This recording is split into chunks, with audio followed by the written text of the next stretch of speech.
All right, good evening. Good to see all of you. Man, that was some silence.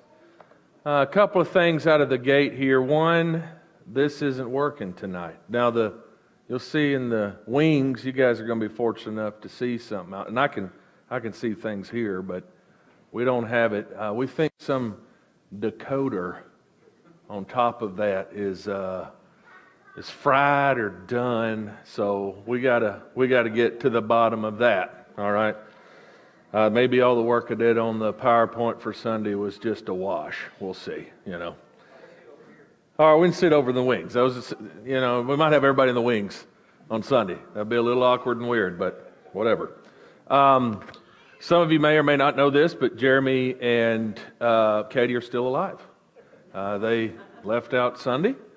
And they've been hitting most all of their goals as they've been driving. I do think one night, they've been averaging about 102 degrees each day out there. And let's just say in the evening when you've got your futon in the back of your Tahoe and you're trying to save money, he said a couple of times he had to turn that Tahoe on remotely just to be able to breathe and get a little acclimated. He said it took to like 3 o'clock in the morning for the temperature to get tolerable. So who knows? I predict they're going to be a little frazzled when they get back. But it looks like they are having a really good time, and I got to think they got to be making a turn to come back this way, right?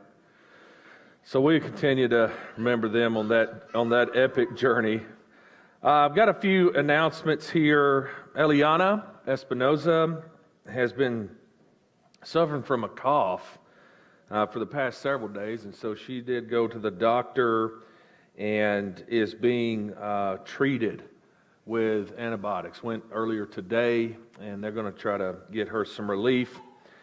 We got news this afternoon that Robbie Guthrie had an appointment with her pulmonologist today to receive results from the CT scan that she had Friday, and there are some areas of concern, and she will be having a PET scan as soon as it can be arranged. Robbie, you might recall, was diagnosed with lymphoma several years ago, and she was treated with radiation for a recurrence back in just last year in 2020. And so, as you might imagine, these areas of concern are very concerning. And so we want to keep Robbie in our prayers.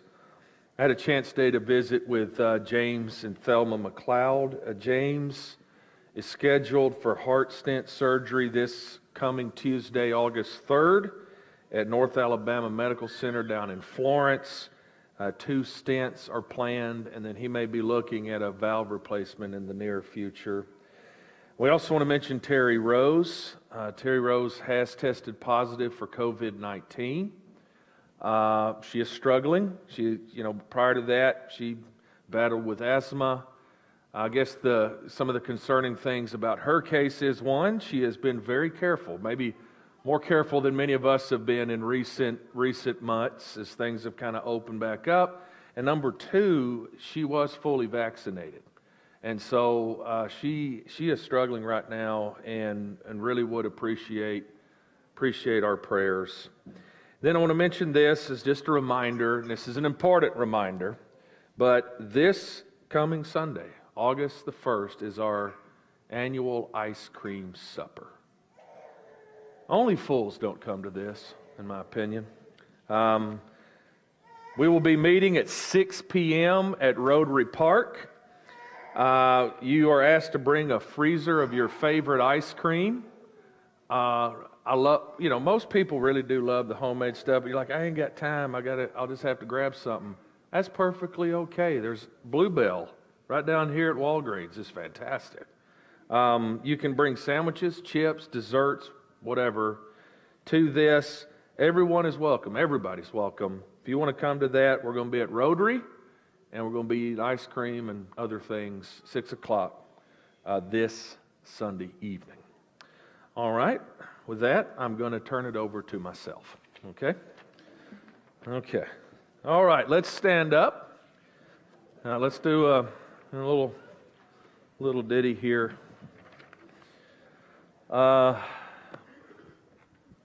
This has been requested because of last time, and we'll do it. I will say I'm a little sore tonight, so I don't know what this deer is going to look like, but it's going to be something, okay? And then my kids kind of wanted to add in a little curveball. We'll give something to the older-ish generation and something to the younger-ish generation, okay? So we're going to do Happy and You Know It. And it starts off innocent enough, okay?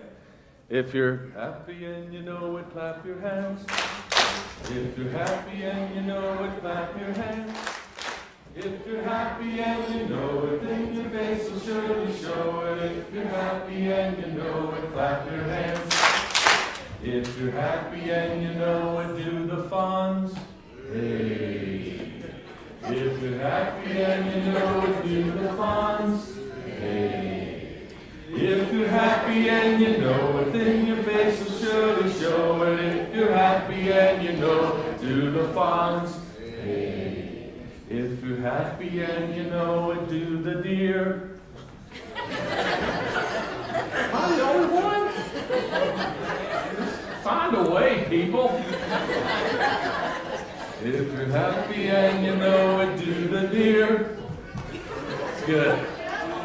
If you're happy and you know it, then your face will surely show it. If you're happy and you know it, do the deer. The pain is excruciating. All right. If you're happy and you know it, do the Elsa. Let it go, let it go. If you're happy and you know it, do the Elsa. Let it go, let it go. If you're happy and you know it, then your face will surely show it. If you're happy and you know it, do the Elsa. Let it go, let it go. All right, that's good. So now we got to do all four, okay? So you're going to have to clap. Fonz, Dear Elsa. Okay? All right. If you're happy and you know it, do a four. Hey. Let it go, let it go.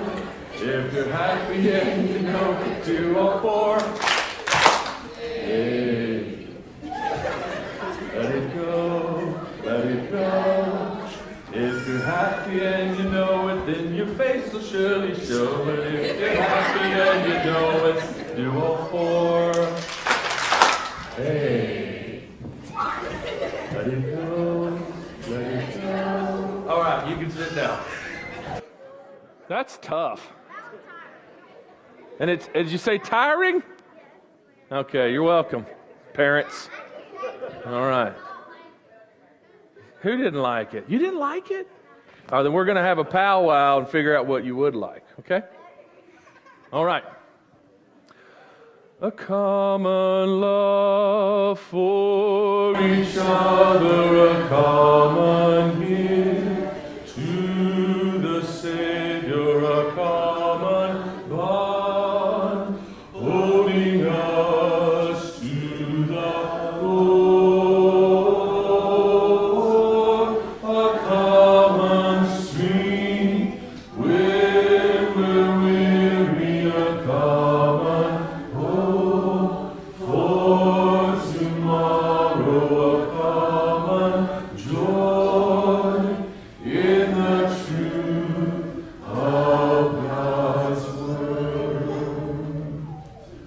At the risk of this getting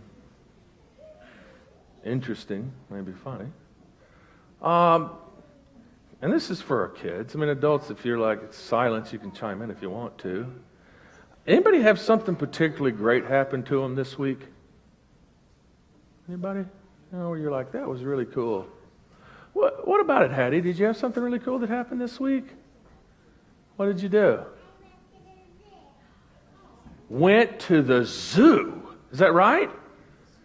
Let me ask you, did you see a hippopotamus? No. Did you see a zebra? No. What was at this zoo, Patty?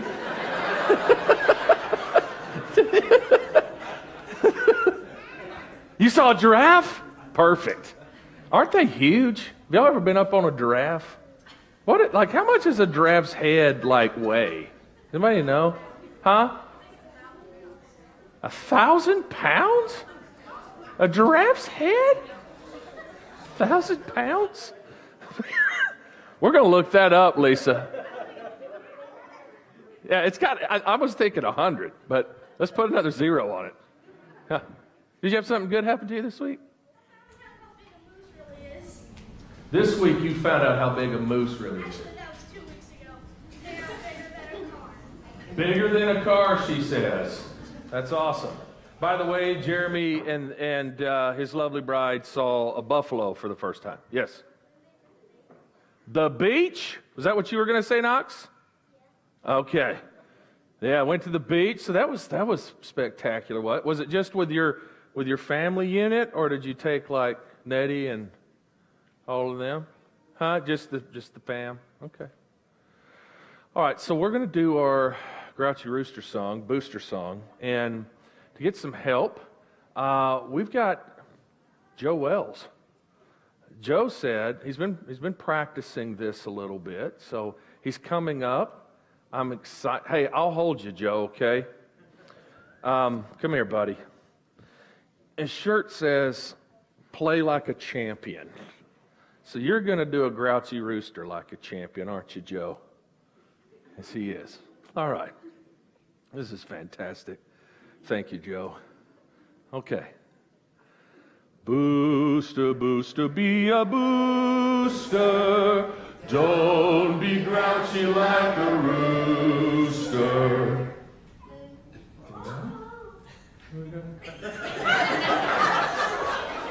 Hey, can you give me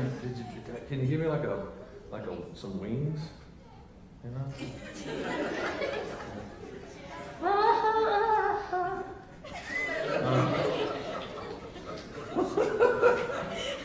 Oh, man. You want to go back to your mom? Huh? Okay. Does anybody want to take little Joe's place? Thomas does. Okay, Lincoln, come on, buddy. Lincoln's hand got up quick. Okay. All right, Lincoln, here we go. Booster, booster, be a booster. Don't be grouchy like a rooster. Booster, booster, be a booster. And boost our Bible school. Booster! Don't be grouchy like a rooster. Booster, booster, be a booster. And boost our Bible school. Booster! Awesome job, Lincoln. Thanks for coming in a clutch. Joe, we're going to do it next time, okay? All right, we're ready to go to class. I think we've got our littlest ones up to about, I'd say 24.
All right.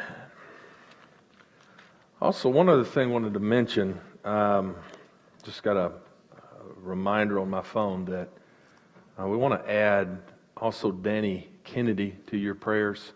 You know, Danny and Teresa been here for some time, but Danny's having some more health issues and had to return to the hospital this past week. I'm not sure if Danny's still in the hospital, but he may be. We'll get that confirmed, but want to be thinking about Danny at this time also. Okay, so we got 2 more lessons left in the story of Ruth. Dad is going to come back, pinch hit again next Wednesday night. He'll be dealing with the last chapter, Ruth 4. So we're in Ruth 3 tonight. He'll deal with Ruth 4, and he'll have a chance, perhaps. I mean, he may end up going a totally different direction, but thinking some about, providence and God's involvement in the world after kind of making his way through that chapter. Here is the overview. Get it in front of you again tonight. As I said, we'll be in what on this screen is Act 3. I've been calling them scenes. I've changed to acts because usually you have an act and then within the act you might have several scenes. It seemed weird to have a scene with several acts. I think that was backwards. So anyway, it was just a weird thing. I had to make a little adjustment this week. It's not a big deal. But in Act 3, in Ruth chapter 3, there are 3 different scenes, okay? And they occur at 3 different times of the day. So the first scene is verses 1 through 5. And Ruth and Naomi are at home late in the afternoon or perhaps the early evening. Then you have the second scene, that's verses 6 through 13. And you'll definitely want to have your Bibles turned to Ruth or your phones tapped over there. And if you have a paragraph Bible, like I do, it's the biggest paragraph in chapter 3. That's the second scene, and that's Ruth and Boaz at the threshing floor from evening until before dawn. Okay? You're like, well, that sounds scandalous. We're going to have to work through some of that. And then the final scene is verses 14 through 18. That'll finish this chapter up. And that is when Ruth returns to Naomi around dawn, early in the morning. Okay? Before we get into the chapter itself, I want us to look at a little American tradition. Okay? Because it kind of fits, maybe in a weird way, what happens in this particular chapter. So, how many of you have ever been involved in some sort of Sadie Hawkins event of some kind? Somebody correct me if I'm wrong, but did Horizons used to do that? Anybody know? Maybe can confirm or deny that. I really think they had like a Sadie Hawkins thing at one point. Maybe not any time recently, but maybe back when I was a wee little lad, it was that way. But maybe you've had this, and I just thought it was kind of interesting. If you don't know the story behind this actually had its genesis, its beginning in 1937 in a comic book strip by Al Cap. It's his classic hillbilly comic strip, Little Abner, 1937. Sadie Hawkins, as this slide tells you, she was the daughter of Hezekiah Hawkins. And as the slide says, he was one of the earliest settlers of Dogpatch. And she, referring to Sadie Hawkins, was the homeliest gal in all them hills. Now, for those of you who don't know what homely means, it means that she wasn't easy on the eyes, okay? She was, dare we say, ugly. And Sadie grew frantic for suitors, waiting for suitors until she was about 35. And she was still a spinster. And her father was worried about her living at home for the rest of her life. And so in desperation, he called together all the unmarried men of Dogpatch and declared it Sadie Hawkins Day. A foot race was decreed, with Sadie pursuing the town's eligible bachelors. She was specifically interested in a handsome boy named Adam, who was already in a courtship with Theresa, and Theresa, unlike Sadie, had a lot of suitors. Matrimony, by the way, was the consequence. If Sadie caught you, you would marry Miss Sadie Hawkins.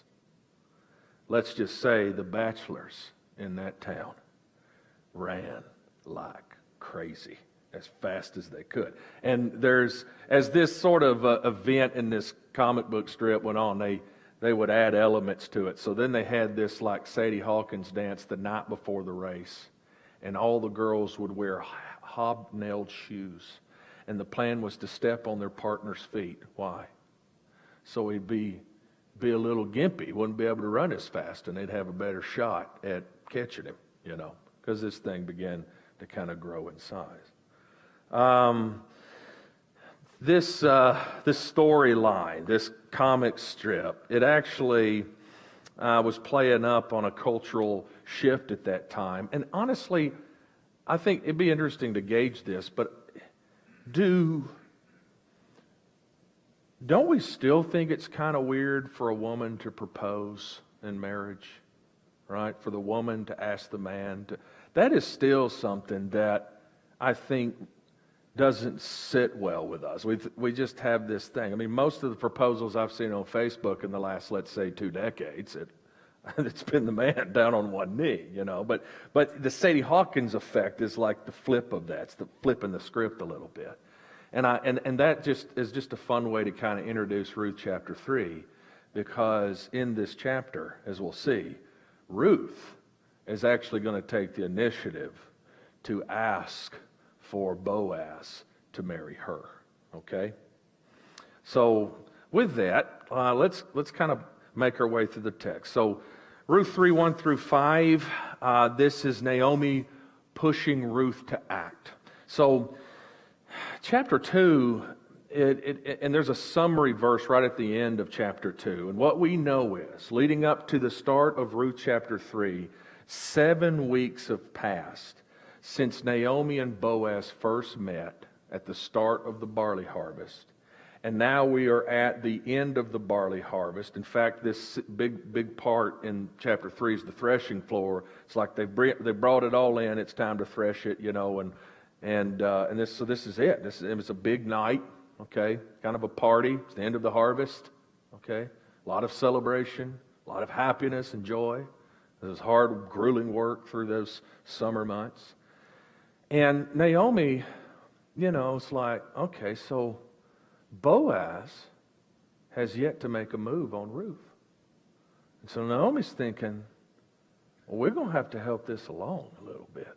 We might have to take the initiative, so maybe help Boaz take the next step that we would like for him to take. And probably Naomi's thinking, honestly, I think he'd like to take that step, but he hadn't done it yet.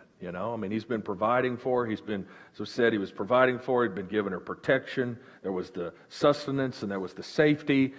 And that's all been well and good. But Naomi, even at the end of chapter 2, she knew the identity of Boaz, and she ultimately knew Boaz was going to be able to offer much more than just sustenance and safety.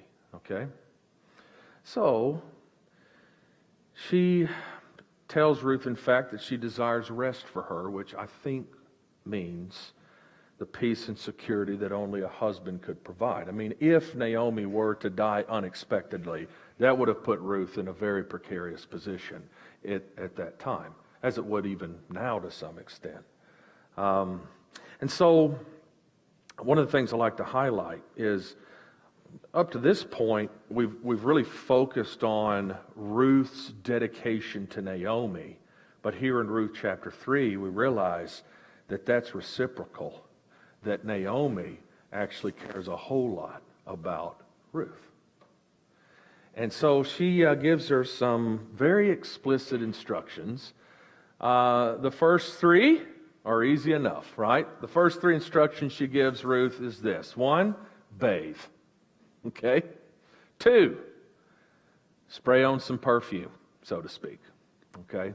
Which quite a bit of oil. By the way, if you want to smell some pure nard from Jerusalem, I've got some over in my office right now. Let me just say, if you were to put that on, I'm not sure how long you will be in the company of other people. Okay, there's a kind of a musty animal scent to this pure nard. But anyway, she perfumed herself, and she dressed to the nines. Now you got to think about the context in which Boaz has been seeing Ruth. How many of you would probably look in your best, gleaning out in a field all day long, sweating, dirty, dusty? This is kind of this is what he's seen. And as I've mentioned, nowhere in this story does it tell us that Ruth was beautiful. She might have been beautiful. It's quite possible that she was easy on the eyes, unlike Sadie Hawkins. Okay, but out there threshing and gleaning and all that, you're not looking your best. So Naomi's like, hey, it's time to put on your best clothes. Now, I don't know how many clothes. I don't think Ruth had a wardrobe like, okay, I've got 80 dresses here. Which one am I wearing tonight?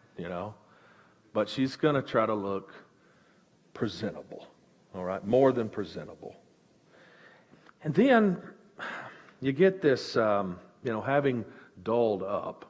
Ruth was to go to the threshing floor where Boaz would be that evening, and Naomi tells her to uncover his feet. That's weird. Let's be honest. And most of us are like, what does that really mean? And so we move to, by the way, Ruth does agree to follow Naomi's advice to the T. Okay, so then we come to the next biggest section of Act 3 here in Ruth chapter 3. And so following Naomi's instruction, let's pick up there in verse 6. So she went down to the threshing floor and did just as her mother-in-law commanded her. When Boaz had eaten and drunk, and his heart was merry, he probably, he did. He imbibed this evening. His heart was merry. He went to lie down at the end of the heap of grain. Okay?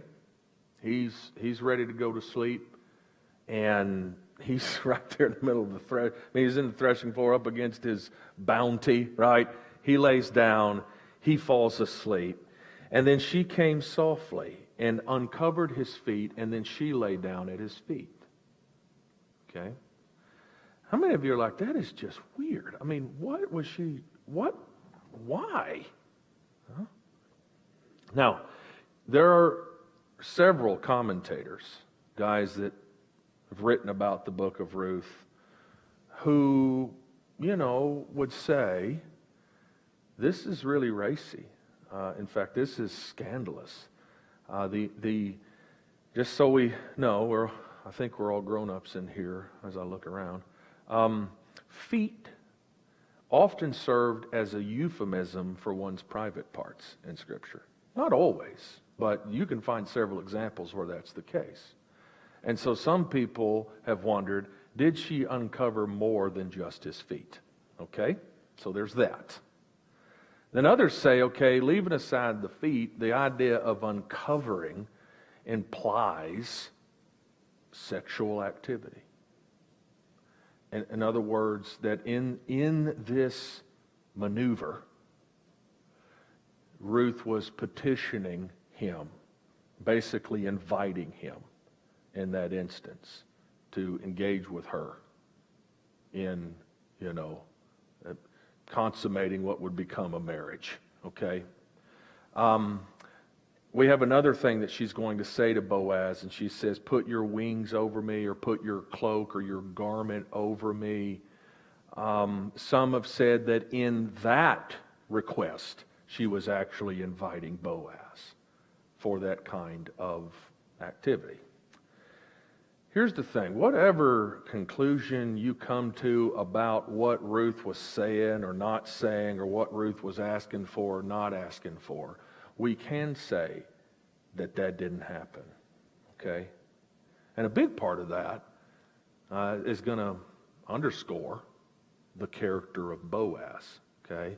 We know for a fact nothing surely happened, but hey, being on this threshing floor, a man and a woman, late at night, I mean, that in and of itself was kind of scandalous in a sense.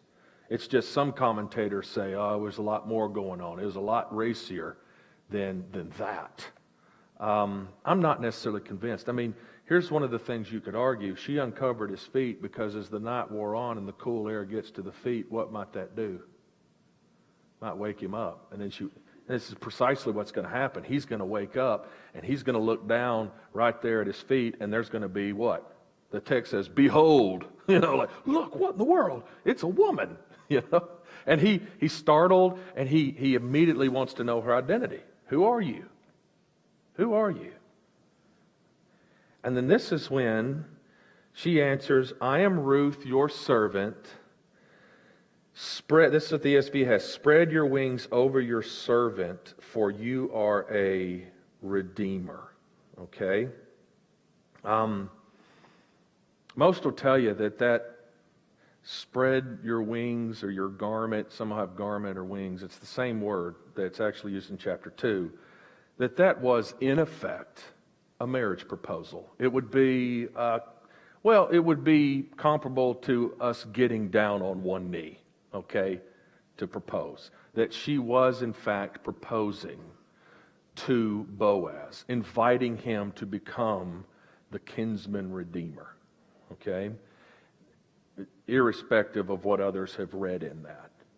And so she does bring up something that we've already heard about in chapter 2. In fact, one of the interesting things about her choice of language is in chapter 2, Boaz actually blessed her and said, may the Lord cover you with his wings.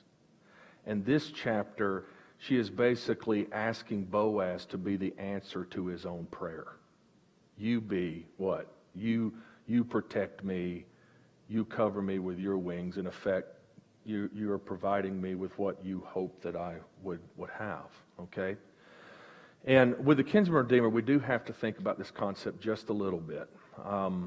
It is a big sort of background legal concept even in the book of Ruth. And a lot of people find this to be kind of interesting and weird as well. And in a sense it is. So the kinsman redeemer is a blood relative who was allowed to buy back that which you had tragically lost. So they could buy back land that you had tragically lost. They could buy back freedom that you had tragically lost, like if you became an indentured servant or something like that. They could give you justice if you were tragically unable to get it for yourself. So, there's the discussion of the avenger of blood in the Old Testament. The family member that can go and kind of mete out that eye for an eye, tooth for a tooth justice. The Redeemer could fulfill that role. And they could give you a family if you had tragically lost family. In that culture, there was nothing lower on the totem pole than a foreign widow without a son. Okay? And that's precisely where Ruth finds herself. A son not only carried on, your husband's family name like a legacy, but a son was also crucial to your social security. I mean, if you had wives or daughters, they would become wives and they would go and live with their husband's family and clan somewhere. They wouldn't necessarily still be in the home. The son, though, could provide something that your daughters could not. That kind of social security. Okay, it's just the way things worked back then, and because with sons you would have someone to take care of you in your old age. Here's the thing. Let's take the land deal. So when the Israelites moved into the land, you might recall that that each tribe got an allotment of land, a region of land in the promised land, okay? Each clan within that tribe also got land. And then each family within that clan, within the clan's land, okay, would get a portion of land. And that land belonged to you into the future, okay? Now, if you sold that land, you didn't really sell it like you would sell land today. You leased it. It was more like leasing land. Because Israelite community, every 7 days the land was to rest on the Sabbath. Every 7 years the land was to lie fallow. You didn't cultivate it. You kind of let it, in a sense, resuscitate, right? And every 7 times 7 years, that's every 49 years in the year of Jubilee, all debts were canceled, and all the land that had been sold or leased was given back to who? That original family that had given the land away, or had sold the land, leased the land.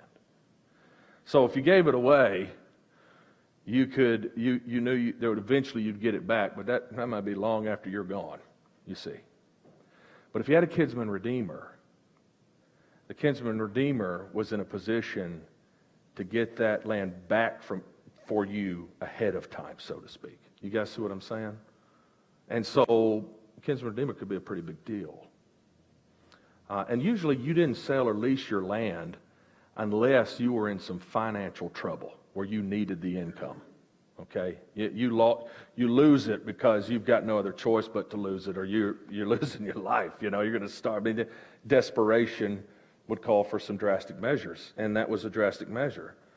Kinsman redeemer had to match 3 things. One, a kinsman redeemer had to be qualified. That means he had to be a blood relative. Okay, he had to be capable. That means he would have to have the money or the ability to make good on whatever it is he's doing, like in the purchasing of the land or something like that.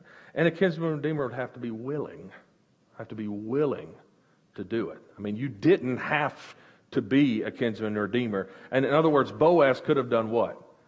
Thank you for the offer, but no. Okay? He didn't have to do that. So that's 3 things you have: qualified, capable, and willing. Now, there's a lot of discussion about Deuteronomy 25 and levirate marriage. L-E-V-I-R. This has nothing to do with the tribe of Levi. Levir, or L-E-V-I-R, means brother-in-law. And so if you read Deuteronomy 25, you have this idea where if a woman is left widowed, then the brother of her deceased husband could marry her, and the first child they have would be named after the deceased husband so that he could carry on his family line. That too is weird to us, right? Some of you are like, marry my sister-in-law? Is that what I heard you say? No. But this is what was happening, okay? This could happen, all right? In fact, if you didn't have to, but Deuteronomy 25 says that if you refuse to be that levirate person, they could take their shoe off and slap you in the face. And that was to be a sign of shame. Like, shame on you for not coming to my aid in this situation, okay? If you were to look at the differences, this is what Clyde Woods told me in class. And I actually went and looked at this because I remember him saying it in seminar in Genesis. But he said the difference between levirate marriage and kinsman redeemer is that, well, one, your kinsman redeemer did not necessarily have to be the brother. In fact, Boaz was not the brother of Chilion or Mahlon or Elimelech, but he was a relative, okay? But he didn't fit the Levir, okay? He didn't fit that. And here's the other thing. In levirate marriage, this is interesting, the land went with the woman. So you married the woman, and the land that belonged to her husband came with her. In kinsman redeemer, the woman went with the land. It's just the flip. Both of these dealt with land and a woman. It's just there was a little difference in how this played out. Okay, and Dad you'll see in Ruth 4 where Boaz gets this near redeemer to agree. Yeah, I'll take the land, and then he finds out, wait, the land comes with a woman? Well, we got to rethink this. Okay, so. Well, you'll see that come out in Ruth chapter 4. Okay, so by the way, Boaz's response to this offer was magnificent. One, he didn't do the real creepy thing and take advantage of her right there in the threshing floor in the middle of the night. Okay, a lot of lesser men would have. He didn't do that. He didn't berate her. He didn't embarrass her. He kind of expressed appreciation and gratitude. I mean, he says, hey, you could have went after a lot of these younger men, but you didn't. That's pretty awesome. By the way, I don't know if Boaz, some people are like, Boaz must have been really old. Boaz might have been in his 40s. Boaz might have been my age, okay? And I don't consider myself like ancient, you know. And she might have been in her 20s, late 20s, something like that, mid-20s. It wasn't like he was this old, like, you know, I don't know. I'm not even going to say. Somebody's like, well, you just made me mad. But anyway, we also know that he expressed eagerness, like, I will do this for you. He gave her reassurance, as we'll see in this next scene in just a second. He's very generous with her. But Boaz does bring up a little plot twist. And being the good man that he is, Boaz says, listen, I will do this for you, but you have to know something. There's actually a kinsman that's nearer to you and Naomi than me. And if he wants to redeem you, it's his right to redeem. He gets first right of refusal. Okay? So with coming close to chapter 3, a first-time reader's like, oh no, man, I just knew Boaz and Ruth going up. Who's this guy? Who's this guy that's come in here in the story to mess everything up? Okay? And so that does come up in chapter 4. Very quickly, the last scene, Boaz provides for Naomi and Ruth. He gives her, of course, they work it out where she will not be recognized by anybody, when she leaves that threshing floor. She's going to get home safely. She's going to take in. Again, I don't think anything surly happened. I just think they realize, hey, the appearance is here. Somebody can come to some wrong conclusions. Let's protect your reputation. Let's protect my reputation.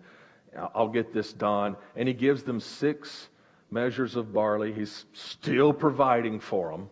And one of the things I love is the statement that Ruth reports from Boaz. Boaz says to Ruth to pass along to, eventually to her mother-in-law. But Ruth reports that Boaz said, you must not go back empty-handed to your mother-in-law. I want you to recall that back in chapter 1, Naomi said that she came back from Moab empty-handed.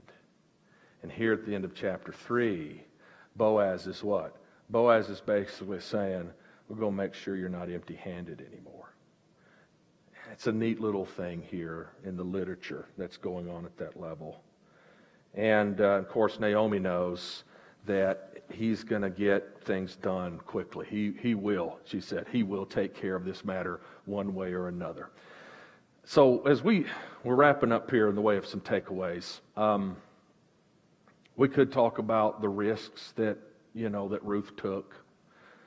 We could talk about the uncompromised character of Boaz in an otherwise compromised world, right? We could even kind of dabble in and discuss, well, where do we see God at in this? Where is he? Is he there? Is he not? But what I want to do is I just want to end by thinking about Jesus. You might recall this right here is a depiction of the road to Emmaus, and there's 2 guys that are hanging out with Jesus. They have no idea it's Jesus, though. And Jesus begins to kind of open the scriptures up to them. And this, he's also going to do the same for his disciples. And he's basically going into the Old Testament, and he's basically saying, see, that was talking about me. That was talking about me. That right there was talking about me. That the whole Old Testament is like a foreshadowing and a precursor to who? A type in many places of who? Of Jesus. And so one of the interesting types, I think, is to consider Boaz, the kinsman redeemer, the Goel, as it were, and to basically affirm that Jesus is a better Boaz. Okay?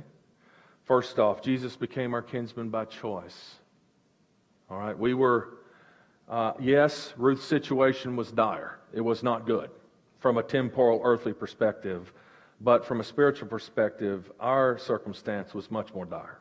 We had no kinsman, no fellow human being that could stand up before God, represent us, and buy us back, so to speak. We didn't have that until Jesus. And we find in Hebrews 2 that he shared flesh and blood with us, that he had to become like us. He had to become like human beings so that he could redeem us. And here's the thing. He chose to do this. He said, I lay my life down of my own accord. The text says in various places in the New Testament, he gave himself up. He volunteered, right? And we said two things that you got to have from a redeemer is what? He's got to be qualified, and Jesus was qualified. And he's got to be willing. Jesus was willing. And then we think about Jesus paid the full price of our redemption. He had to be capable. Jesus was able to pay that price. Jesus gave up his precious life as the God-man so that we could be redeemed. And then Jesus frees us from our slavery to sin, right? I mean, yeah, there was some bad situations throughout Old Testament. There's been bad situations relative to just human slavery. But there is this spiritual slavery to sin that mankind needed to be free from. And Romans 6, Paul talks about that old man being crucified and us dying to sin, us being set free from sin so that we'd no longer be slaves of sin, but slaves of righteousness. Jesus gives us a new family and a future. Yes, being a foreign widow without a son is a bad deal. And to go from a widow to a wife was amazing. And all of that, right? We look at the beauty of the story of Ruth. We love, of course, how it's playing out and how it does play out in the end. But we have to remember that all of us in our sin and in our unforgiveness were enemies of God. We were not friends of God. We were enemies of God. But while we were enemies, Christ died for us. Not to make us just a servant per se, or even a friend, but to give us full rights as sons and daughters, to adopt us, as it were, into his family, to become joint heirs with Christ himself of all things, that whatever is his is now mine. And then, along with that last point, Jesus restores our lost inheritance. When Adam and Eve fell in the garden, poof goes the inheritance. And then ever since then, in our own sin and our own folly and our own mistakes, we lost the inheritance. But you got to love Jesus, our kinsman redeemer, who made it possible to buy back that lost inheritance. And the inheritance, Peter says, it's imperishable, it's unfading. It is kept in heaven for each and every one of us. We might say it's an escrow right now, but one day it's going to be ours. Jesus is the better Boaz. He's our kinsman redeemer. That'll finish things up next week, like I said, with Ruth chapter 4. Let's take just a moment to pray, and then you can go get your kiddos, okay? Our Heavenly Father, again, we thank you for the story of Ruth. We appreciate so much that it has to teach us even today. Pray that we will seek to be people that reflect the character of Boaz, of Ruth, of Naomi. We pray that we will show that loyal friendship and dedication and care, not only for our immediate families, but for our church family. We certainly thank you for your Son. We thank you for his willingness to redeem us, his willingness to come to this earth, to take on human flesh, to be God in the flesh, to be Emmanuel, and to therefore be qualified so that he could buy us back, redeem us, pay the ransom, as it were. We're thankful for him, and may our lives show our gratefulness. That's in his name we pray. Amen. All right.